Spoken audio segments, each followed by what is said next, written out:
Voici une impressionnante maquette. Des voiles au cordage, en passant par les canons ou encore les poulies, tous les détails d'un véritable navire du XVIIIe siècle ont été minutieusement reproduits.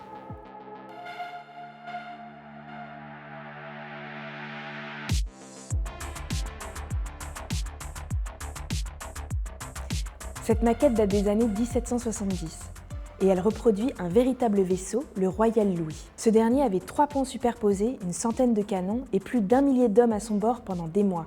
Et même s'il s'agit d'une version réduite du navire original, à l'échelle 1/18e, la maquette fait tout de même 5 mètres de long pour 4 mètres de haut.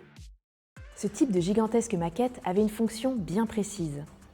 Elle servait à la formation des futurs officiers de la Marine royale française. Sans même avoir à poser le pied sur un bateau, ils pouvaient ainsi apprendre les différentes manœuvres pour piloter un navire. Voilà pourquoi ces maquettes ont un tel niveau de précision. C'est ce qu'on appelle des modèles d'instruction. Par exemple, tous les cordages sont représentés, les poulies sont fonctionnelles, ce qui permettait de simuler différentes manœuvres sur les voiles. De plus, la maquette est munie de pivots à l'avant et à l'arrière, ce qui permettait de l'incliner pour les besoins de l'enseignement. Utiliser des modèles d'instruction pour l'enseignement technique était assez courant au XVIIIe et XIXe siècle, et cela existait aussi dans d'autres corps de métier.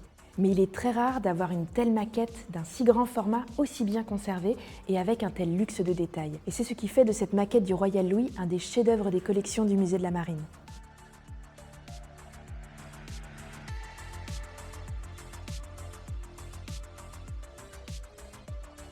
Comme nombre d'autres trésors du musée, la maquette vient tout juste d'être restaurée. En effet, le musée de la Marine profite de sa fermeture pour lancer une grande campagne de restauration.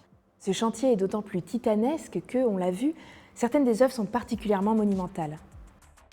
Et comme le musée de la Marine, situé au Palais de Chaillot à Paris, est actuellement en train d'être rénové, les œuvres ont dû être déménagées en lieu sûr, dans des réserves situées au nord de Paris.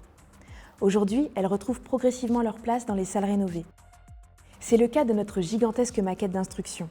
Il a fallu construire une grande caisse sur mesure, soigneusement l'empacter pour la préserver des chocs. Il a fallu également affréter un convoi exceptionnel pour la ramener jusqu'au Palais de Chaillot et la faire rentrer à l'intérieur du bâtiment jusqu'à son emplacement d'exposition. Ce n'est que l'un des nombreux trésors conservés par le musée de la Marine. Dans les réserves tout autour de nous, on voit ce qui fait la spécificité de ces collections, une dimension à la fois technique et artistique. Le musée possède en effet une collection unique d'objets techniques, à la fois des machines portuaires et des maquettes de bateaux.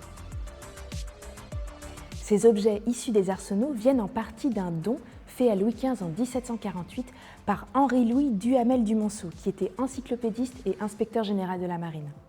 Ce don constitue le noyau historique des collections du musée de la Marine. On y trouve aussi des pièces d'artillerie, des pièces issues de navires du monde entier, puis, au fil du temps, se sont ajoutées d'autres œuvres issues des beaux-arts, notamment des tableaux et des sculptures. Citons par exemple la célèbre série des Ports de France par Joseph Vernet, un peintre du XVIIIe siècle. On y trouve en grand format une dizaine de ports français représentés avec un incroyable niveau de détail, ou encore d'impressionnantes sculptures qui ornaient les navires, notamment une magnifique collection de figures de proue.